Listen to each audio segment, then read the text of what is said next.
Hey everyone, thanks for joining me. It's April here with your photo travel guide and the-travelcollective.com. It is July 1st already, believe it or not. So as you can see, my mind turns to New England as it does throughout the year. You really need to plan ahead if you'd like to go to New England in October, which to me is the prime time to go there. I was recently speaking to someone in Ireland, which yes, they have trees in Ireland, but Ireland's an island, and for whatever reason, they don't get these brilliant colors that are found in North America, specifically in what I feel is Vermont, New Hampshire, Massachusetts, Boston, and parts of Maine. So other states too get color, and I'll have some other episodes about that. But honestly, the mix of the fall colors and the small villages with steepled churches, the history, the foods, it all makes for that perfect New England experience. So I just want to jump right into some tips. Depending on where you're flying from, airfare, I always suggest, securing your date and your airfare first. They are saying, and I'm just going to hop on over to Jeff Foliage, who has a lot of great information on foliage predictions and that type of thing. With this El Nino, with this warm summer that we're experiencing and the late start to summer in many places, I do feel like the fall colors may be late to set on as well. We're historically going the first 2 weeks of October to hit places in Vermont, New Hampshire, those areas works well. I think this year starting a little bit later, like maybe week 2, week 3. And if you can avoid the indigenous, well, it used to be Columbus Day holiday weekend, to be honest. It's a 3-day weekend they have in New England. This year it falls on, I've got my calendar here. It falls on the 9th, so that weekend of 7, 8, and 9 of October 2023. I feel like the prices are higher. I'm seeing lower inventory, and this is typical. Every year, people from the cities and near to that's when they take a quick long weekend and head out to these areas. The Kank Highway, Route 112, which is a beautiful scenic drive through New Hampshire, is just clogged. And if we have any indication of what's happening in Yosemite this summer with 4-hour traffic delays, I kind of hate to think what may happen on the Kank. I have driven it on Columbus Day with a group and literally had to drop people off in the parking lot. Parking along the edge of the road only goes so far. So literally then you're forced just to drive through, which part of the enjoyment of Route 112, the Kank, is actually parking at all the pull-offs and walking over to where the river runs through. And that's where you see the colorful trees and just hearing the sound of the water and being in nature. But if you've got, hundreds and hundreds of people, that experience completely changes. It's just not quite the same. If you have no choice to be in New England during that weekend, there are other places to go, and you want to look at places that might be less crowded. There's the route north of Route 112. There are secondary routes that don't get quite the internet attention. And literally, this is why picking up a paper map is just invaluable to having other suggestions. But getting back to some of the basics, airfare. Airports I would look at. Boston is going to offer you the best price, honestly. So getting a round trip ticket into Boston. There's a site called Momondo, which I actually learned about from Arthur Frommer, who has a long established history of travel guides and writing about travel and saving money. So I will do a quick screen share and pull up Momondo here so you can see it. So here we've got, let me make this a little bigger, Momondo. And if I am going to put in, let's say you're starting from Texas, you need to start from Dallas.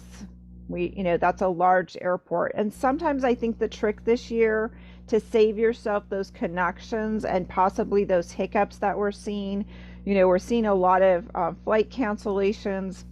I have to go back to some of the basic rules, which is You want that first flight out of the day, or you want a red eye, to be honest. Some of those flights aren't going to be as affected by weather. And I do think we're going to see weather dragging into October. We may also see meltdowns with staffing shortages or even just internet issues. So to ensure that you're going to get out of your city that day, it can be uncomfortable to get up super early, but start your travel early in the day.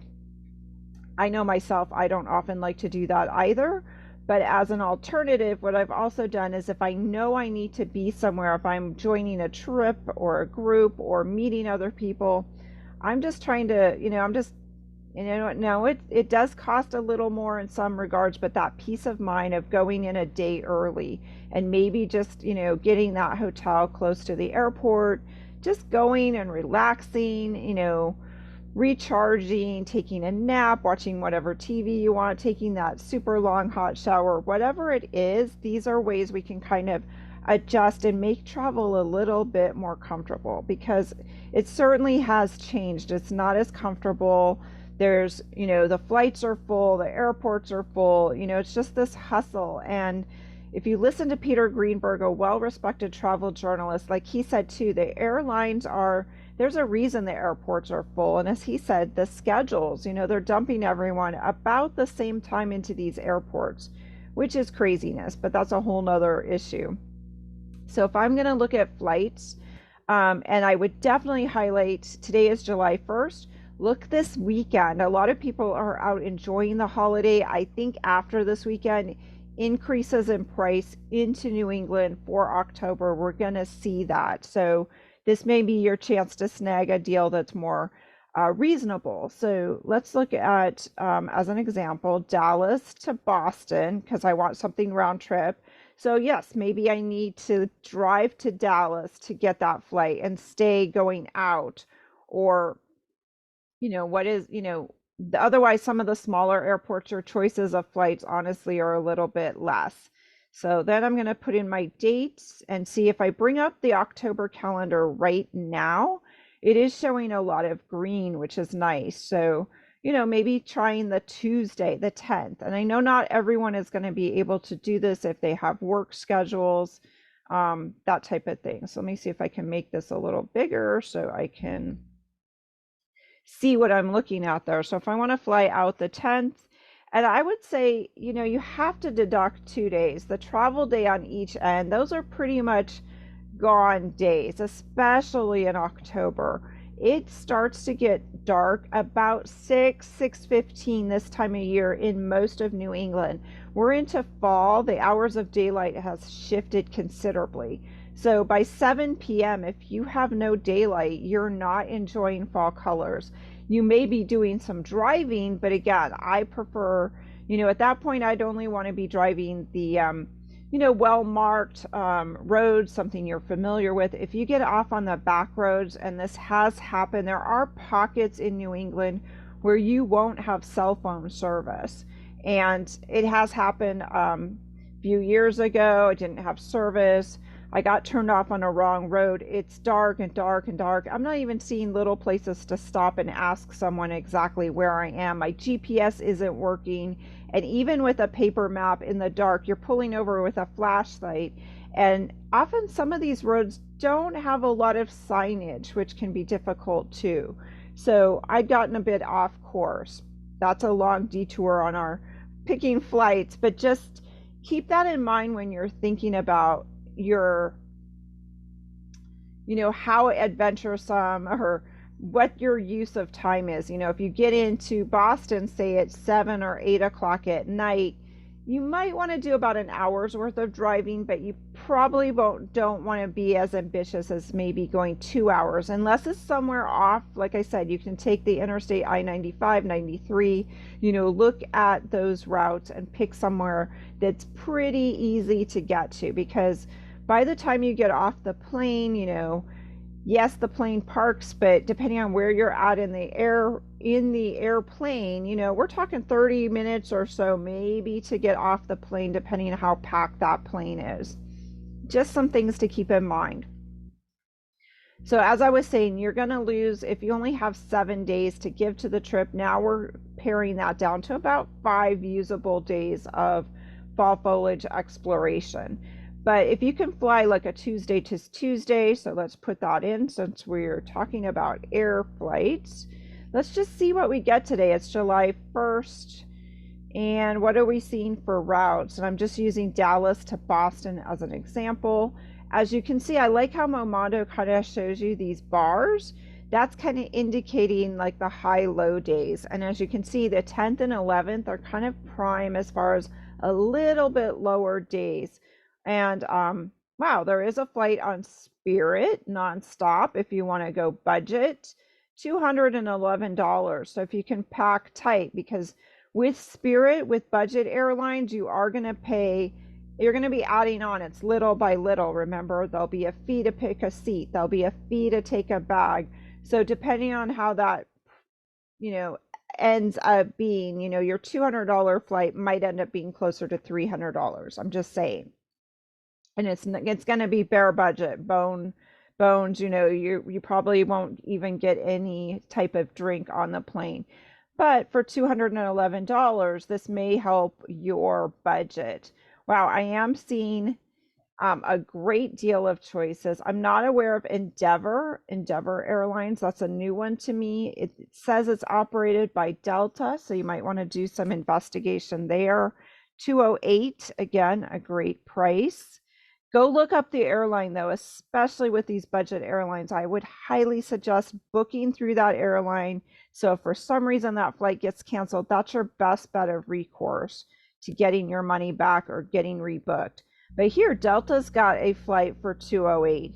And booking through Delta, I mean, you'll be able to get possibly a refundable flight if you have points or miles through Delta, if you have a credit card that works with Delta.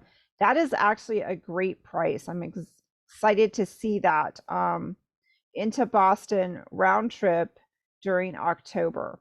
So I think this weekend could be a really great week to book. Look at these airfares. I'm just scrolling coming up for Delta 309. That's probably the same flight. It looks like the times are the same. So they may have certain seats for the 208. I would hop on that. That is a great price for nonstop to Boston. It looks like they're dominating the screen here. You can also, if there's a particular airline you want to look at, off to the side, you can see there's some other airline choices. American Airlines 257, United 227. So actually some good prices. Now, if you don't want to deal with driving out of Boston, you have limited time, you may want to look at other airports in New England. I would suggest Burlington, Vermont. That's a great place. Then you can base out of Burlington. You have 5 days. You can do a lot of day trips. You're on Lake Champlain, which I love. I think it's a beautiful place in the fall. So let's just see what happens when I put in Burlington. Let's see if I can make this. There we go. Update. I'm just curious what we're going to see for pricing. It's probably going to be a little more expensive. There may also be a connection to get into Burlington, Vermont, but the airport is super small. You'll be able to grab your bag. The airline counter is right there. Wow, $239 with one stop. You can see your travel time has increased a little bit, obviously, with that connection. So again, it just depends. Do you want to deal with the hassle when you get to Boston of heading to the rental center, renting the car and getting yourself out of the Boston metropolitan area? Do you want to spend the 5 days literally in Boston exploring? I mean, it's a beautiful city for fall. There may be a lot of activities. That's a little bit different kind of trip.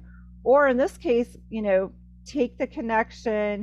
It looks like it gets in late to Burlington, but you could easily probably find, like I said, Burlington has a rental car counter right there. The thing with arriving that late is you want to call the rental office direct that's sitting at that airport and find out if they are going to, in fact, have their rental counter open for these flights coming in at 11 o'clock at night. That would be a question I would have. You definitely don't want to leave it to chance. Your flight comes in, you're tired, you want to get your car, and now you can't get it. So now you're Ubering or calling the hotel and to see if they have a shuttle, and then coming back to the airport the next day to pick up your rental car. So 239 though, really actually considering that you're going to be right into Burlington, Vermont, be able to start your foliage explorations, that's a great price. From there, I do see other flights. They are a little bit more expensive, 321. So, again, it comes out to where, what you want to do, how you want your trip to go. Just some things to think about there. The other area you might want to look at is Albany, New York. It sits close to Vermont. Again, easy way, you're in close to southern Vermont, you're close to upper Massachusetts. So depending again on your dates, your interests, what cities you may want to explore this time, you might check out, let's put in Albany, New York. And I'm just curious to what pops up there for Albany. It's not letting me pick it. Sorry, guys. Let's see if I can. I want to get, oops. Oh, there it is, Albany, New York. So I put in the same dates. I'm just using the same dates to make it as close to the same as possible. And then let's hit update again. Bear with me. Takes a minute. I'm just curious, like I said. Now the bar, as you can see on the bar graph, is a little taller than we saw in the Boston. So, we are looking at different prices. I am seeing 384. So see, considerably higher to go into Albany, New York. 361 from United. You may want to check Southwest. What airports does Southwest? Because Southwest won't be a part of the aggregates. It won't be on Momondo. You won't see it on Kayak or any of Expedia, those other places. You'll actually have to go to the Southwest website and search and see if they have deals. You may even want to watch for flash sales throughout the weekend. So keep an eye out over the next few days. We may see some deals. I'm going to go back and put in Dallas. I think I had DFW. Okay, so for Dallas, the Southwest doesn't fly out of Dallas, the DFW airport. You were going to be flying out of Love Field. But let's see what their prices are for Boston. I'm just curious because Southwest does fly to Logan. Let's put in our suggested dates of October 10 through 17 if you can do that. Like I said, not everybody can take advantage of flying in on the Tuesdays. And let's just do a quick search. Let's see what we come up with. So for this one, we are showing, this one is considerably, they have a wanna get away flight for 225, 239. Here, 185. You change planes in St. Louis, so there is a switch, but you would get to Boston for 185, 205, kind of what we were seeing for those Delta flights, 190. This one that gets in at 605 after switching, you would want to see how much time there is to switch in St. Louis. I think that's important. But that line right there, there is some options there for getting into Boston about 6 o'clock. Then you would have to figure by the time you pick up your rental car, you're leaving the city probably about 7:30, because you're going to stop at the bathroom if you checked bags. So then you want to figure out your time. You probably only want to drive an hour or so depending on your stamina, just depending on how you feel about that, driving at night. So that's what I've got for today. I'm going to stop sharing my screen. I'll probably do a couple more of these videos over the weekend, so to keep you updated and give you some more tips about going to New England. But start with airfare. That's what I highly suggest. So thanks, guys.